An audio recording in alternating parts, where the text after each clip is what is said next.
Gary Neville, after the game on Sunday, labelled you as huge favourites for the title. So, how do you see it now? Is that the first one he does, isn't it? First time he does so.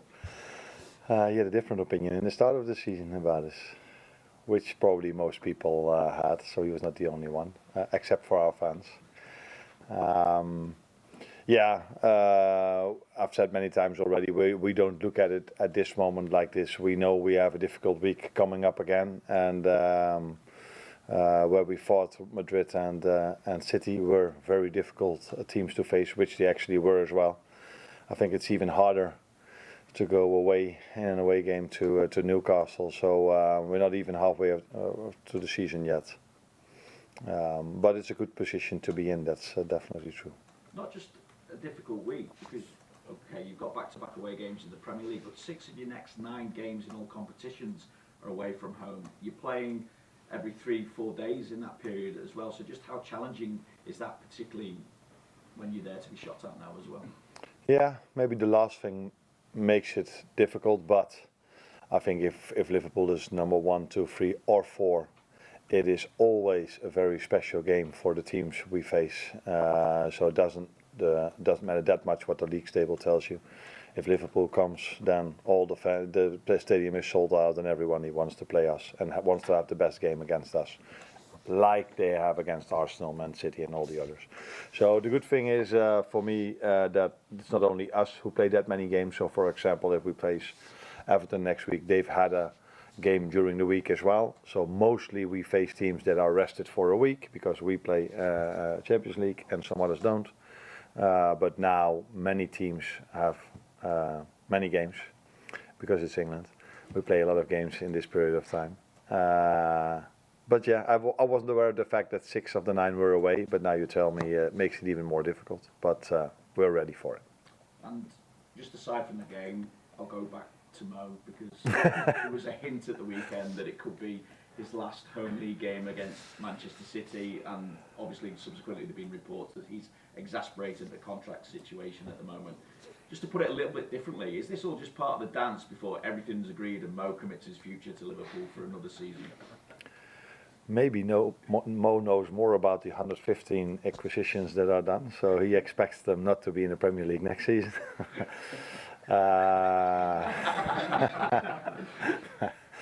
And I do expect them in the Premier League. No, I think the boring answer is always the same. This is not the place for me to talk about Mo's contract, and maybe I've said already too much about the joke I just made, so that will probably get the headlines. But it was a joke. I repeat, it was a joke. Thanks, Arne.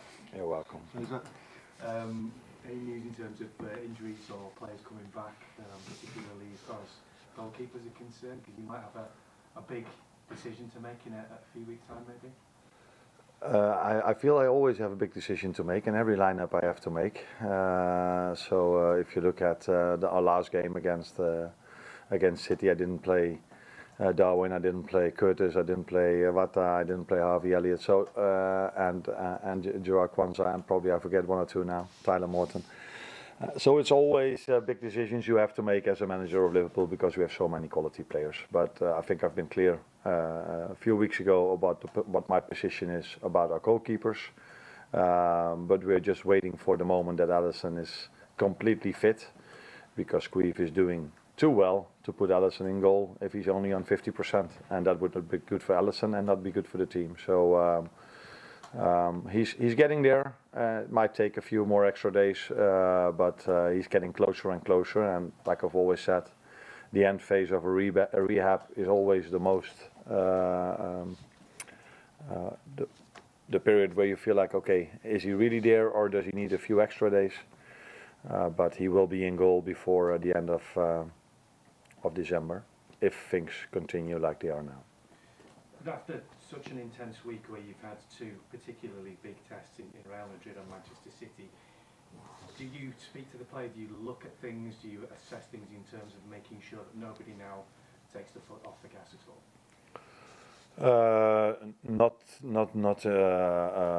Not as detailed as you say. You always, no matter how it goes in a season, you always keep your eye on the players, who feels very well, who doesn't. But I think all the players have felt till now what we've done to secure this position we are having at the moment, to secure these wins. And they all know how hard they had to work for it. So if we would have done this by just playing on 50% and it's so easy for us, then they might feel, we're just too good for this league. But that's definitely not what we feel.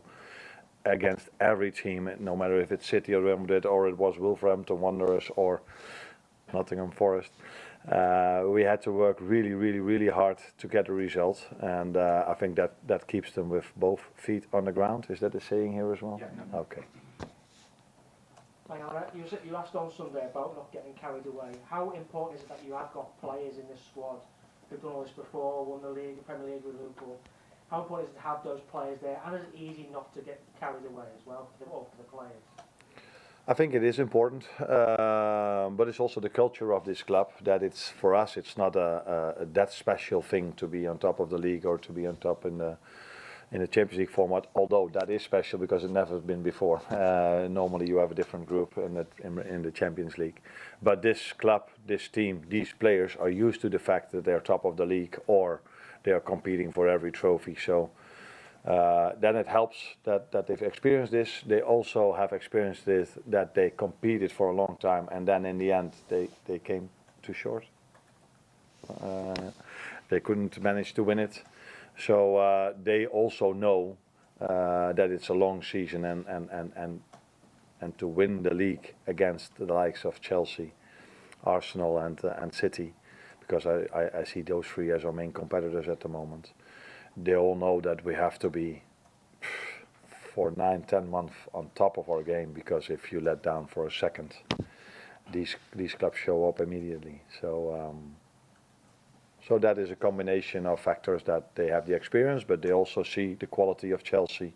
They've experienced the quality of Arsenal and also of Chelsea and of City already. So they know we have to stay on top of our game. And they're now facing Newcastle, which is the team that have won at home from Chelsea, at home against Arsenal, and had a draw against City. So they don't need me to tell them how difficult the game of tomorrow will be. Cody Gakpo is in a great spell at the moment, 6 goals in his last 7 games, his best spell since he's been in the club. How much were you looking forward to working with him when you first came here? And is he a player who can score 20 goals in a season?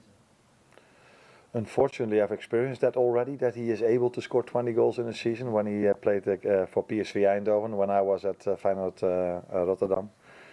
And he almost every time scored against us, so he was able to score it in that league, and he's definitely able to score that many goals here as well, just like Lucio, just like Mo, just like Darwin or Diogo. They're all capable of scoring that amount of goals. Now unfortunately for them, they have so many good players around them that they don't start every single game, because that would help for them to get the numbers even higher. But if I combine the numbers of Cody and Lucio, we probably have they probably maybe are coming close to the numbers Mo has.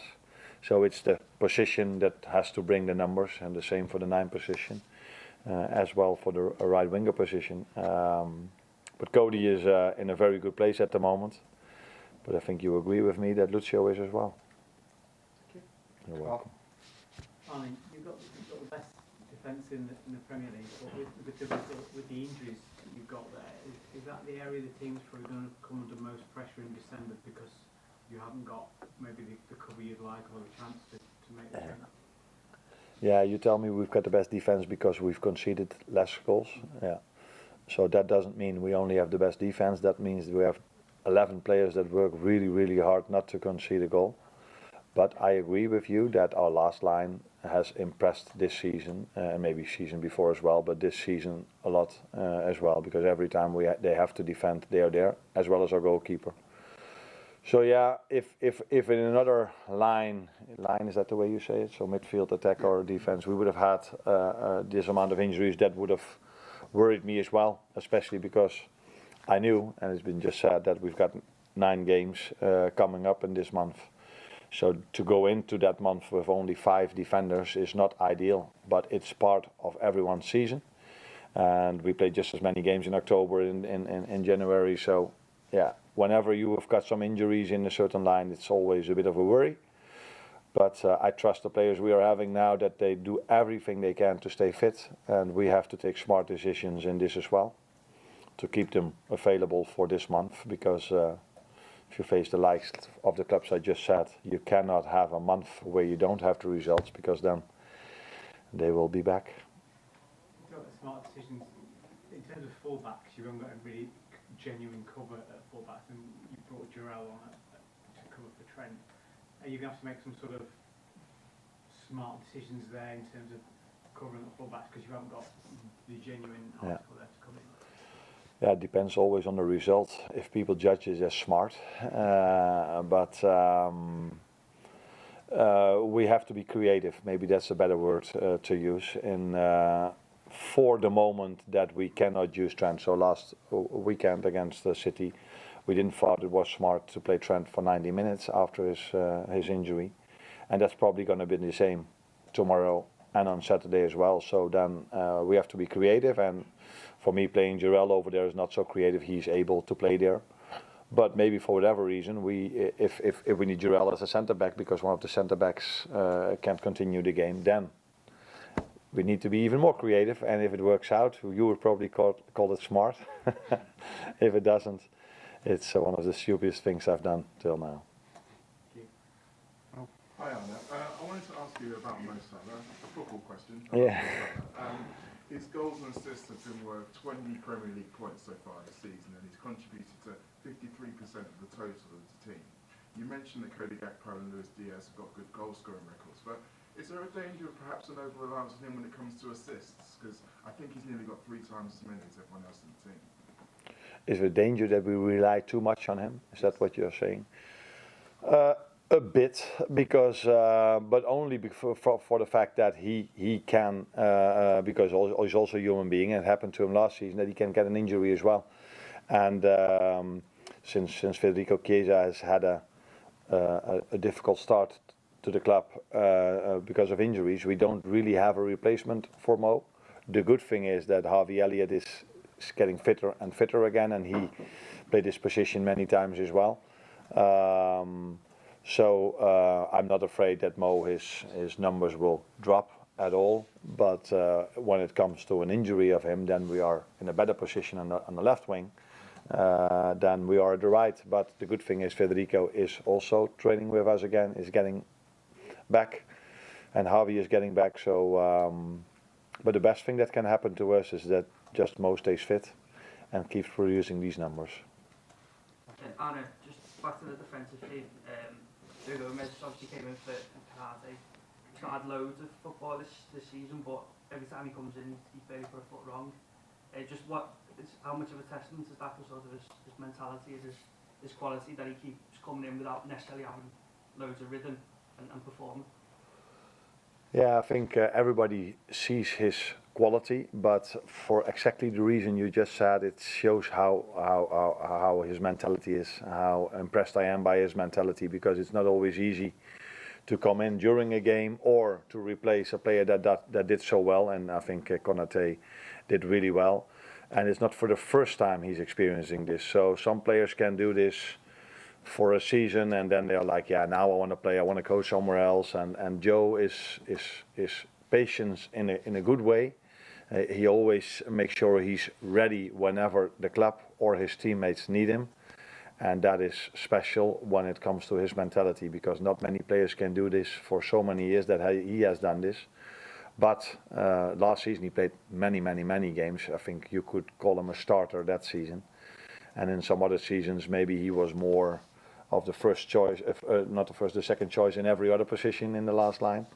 And for him to keep doing this probably tells you a lot about his mentality, but also what he does on a daily basis in training sessions and at home to stay as fit as he is, because he's incredibly fit and ready to perform, and that is more special than people think it is. That's definitely true. That's wonderful. You're in a very strong position in the league, and a lot of supporters are saying to consolidate that position when Jamie comes around, maybe to cover all bases, to add to the squad in some areas. Has any discussion been going on with the hierarchy about maybe adding to the squad in January yet? We are having discussions every day, no matter if there's a window coming up or not. So we always talk about the team, which players we like, which players are maybe in a not in the best place. Fortunately, we talk more about the ones that do well because almost all of them do really well. And yeah, it is a bit of a worry that 3 defenders are out at the moment. But the good thing is, if the window opens, the defenders are back. So I've said many times in the beginning of this season, I'm so happy with the squad we are having, and that's not to say if there will be a chance in the market. This club has always shown that they are going for it. That's also what we did with the goalkeeper, which is not even with us at the moment, but we felt it was a chance for us to do it. So that is where this club is known for, and these people like Richard and Michael Edwards are known for. But we are mainly focused now on Newcastle, on Everton, and all these 9 games that are coming up. But yeah, it's normal that we also have conversations about our squad and what can we expect. Can something change? Yes or no? Which are the chances in the market?